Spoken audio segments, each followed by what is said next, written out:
Alright guys, what's going on? Welcome to another episode of Design Theater.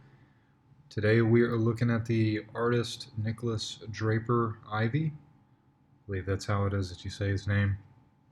If not, I apologize, Nicholas. Mispronouncing names on this podcast is like a common thing. So anyway, as usual, we're gonna flip through this guy's work. We're gonna talk about some of the things it is that I notice. And yeah, just appreciate this guy's awesome work. So the first piece we're looking at here is some fan art that he posted on Instagram. Some of these are things that I grabbed off of his Instagram, which I've included the links to all of his work and where you can find it and how you can purchase and whatnot in the description below. Um, so this guy's a comic artist. I believe he has his own individual intellectual property called Static. So we'll be taking a look at some of that stuff, but I really dug this fan art of Spider-Verse because this was one of my favorite characters in the Spider-Verse movie.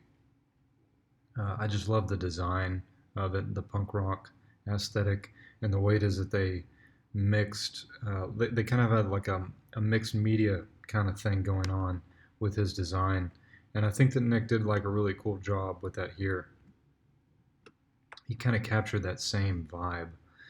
And that's one of the things that I really dig about this guy's work is that he has this he does his own comics, and I'm assuming that he not only does he draw this and write this, but then he also colors it. I'm not 100% sure because I have not read his books, but if that is the case, then I mean the amount of work it is that this guy puts into it is insane. But what I really dig about his work is like it's this new thing that we're seeing, or that we've seen over the last 10 years or so, where it's kind of like this merger of hip hop and anime. And I think he does a really good job of it. And then at the same time, like the production value is there, like the amount of work that he has put into this is pretty substantial. But yeah, we're looking at. I'm not sure if this is like a spread or if this is kind of a collage of some of the comic pages, but he does such a good job of like emoting. You know, you've got the characters over here and they're emoting, and really good storytelling just through the visuals alone. I feel like this guy probably had a background in animation, because that's the way it is that it feels. I mean, like these feel like they're stills from an anime, right? His character designs, I think they're really cool too. I think he does. I'm assuming this is for Static. Um, but yeah, I like this. I like this kind of like hip hop samurai kind of thing he's got going on with his work, and how there's an element of abstraction to his work. Yeah, it's really unique. I like looking through the sketchbooks of artists too, because I feel like whenever you look at the sketchbooks of of an artist, you start to see that they really know how to draw. You know, because it's easy to fake it like in an individual illustration and or an individual painting, and just to make it look like you know what you're doing. But whenever you look at an artist's sketchbook, I feel like you really get a glimpse into their process and how well they can draw. And this guy, he can draw he can draw pretty damn well. You know, you can see like his doodles. Even his doodles have that same level of design to them. I dig this. Like this guy with this rocket pack on his back. I think that's really cool. Yeah, so this is for his. This is something I grabbed off of Instagram. This is for his Static comic. Really good composition. I'm assuming this is one of the covers. I dig that.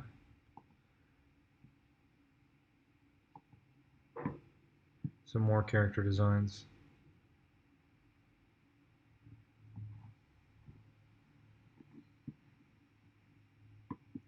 Yeah, so you know, as typical with some of these videos, I can point out some of the things it is that I notice. We always want to keep the detail at our focal point, right? And we can do that through contrast, and he does that in a couple of different ways with these designs. You can do that by putting a lot of detail near the focal point, and of course the focal point whenever we're designing a character is the face, because that's just naturally where it is that we look. And so we don't want to confuse people by putting the focal point somewhere else. And so you can do that by putting a lot of detail there, such as where he puts this mask on this part right here, right? And then he's also got the hair shape. Um, these are very dark shapes, and they're creating this silhouette that's jumping out from the body, right? And this directly contrasts with this big white shape that is his jacket and the shorts, right? So this creates contrast, and it draws your eye up to the face. You could say the opposite is what's going on here, right? He has a lot of detail in the jacket. You know, you've got this kind of like hip-hop graffiti kind of jacket thing going on. And then he has the face contrasting against that to where he doesn't have as much detail. The drawing of the face feels much more in line with the anime aesthetic that he has going on. And so there's a contrast between those two different elements. You have this very open shape right here that doesn't have as much detail, and that's contrasting against this much bigger shape which has a lot of detail. And when you look at a lot of designers, you'll see that they're always playing off of that. So if you're designing a character, for example, you always know what your next decision is going to be based off of the decision you made before, right? So for example, over here, we could say that if his first decision was to put a lot of detail here, then he knows that when he goes and he designs the rest of the body, he's going to put less detail there, right? So it helps with the decision making because you're always bouncing off of the decision you made before. And that way it's kind of like, it's almost kind of like music in a sense. You're always trying to contrast off of the last thing it is that you put down. There's a cool character design.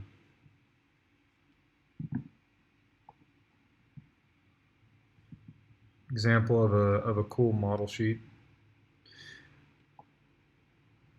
He's got his turnaround, and again you have these different elements of contrast, and you have different elements of asymmetry. You never want to make a drawing necessarily too symmetrical because it starts to look kind of boring. So if you take this drawing here of this main character and we split him in two, we see symmetrical elements with the ornate design on the suit here, on his ninja suit, right? These are all symmetrical elements. But then he throws some asymmetrical elements in here by giving him a different kind of arm from this arm. That's like a very simple way. And he makes this side heavier design-wise because he has different elements on this side. He's got the back of this, I don't know what this would be called, I guess like a belt or whatever. He has this element.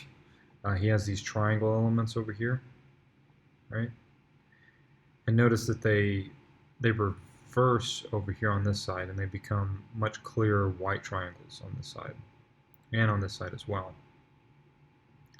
And they're kind of, in a sense, they're all leading up to, they're creating this kind of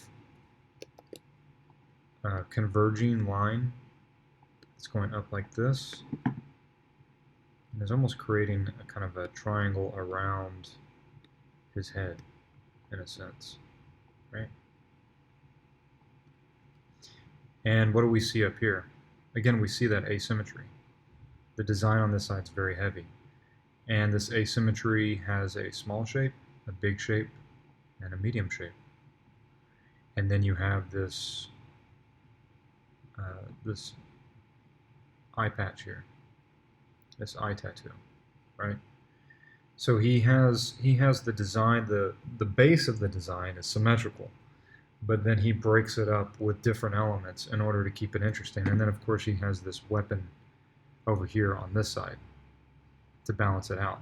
So in a sense, you could say that he has this big shape that possibly the design decision that he was making was, he's thinking, okay, I've got this big shape over here, which is this sword shape, and he wants to balance this big shape that's on the left side of the character with elements that are on the right side of the character, right? And so in order to do that, he creates all this different detail. He's got different shapes up here. He's got the arm. He's got the design of the kimono and of the belt of the kimono, right? And notice he doesn't add a lot of unnecessary detail down here because we're not looking at his legs, right? And then of course we get this side shot here that we see that the hair is not symmetrical, right? Okay. Yeah, I love stuff like this. I mean, like it's got like this, like I said, it's got this anime hip hop vibe, and I love it when artists don't stick to just the basic color scheme of something, and they play around with the kind of tones and whatnot. Like you get this sense that there's like a strong mood and a strong lighting that's going on here that almost starts to kind of feel kind of psychedelic in some ways. I really dig this. Yeah, so like I mentioned before, uh, this is cool, really cool. So like I mentioned before, you can find all of the links to his work in the description box below. Feel free to drop a comment if there's an artist it is that you would like for me to look at. Make sure to give this guy a follow on Instagram and check out his book Static on his website. Thanks guys for watching. Make sure to give a like, a thumbs up for this video so other people can see this that are interested in this sort of thing. And have a good day. Take care.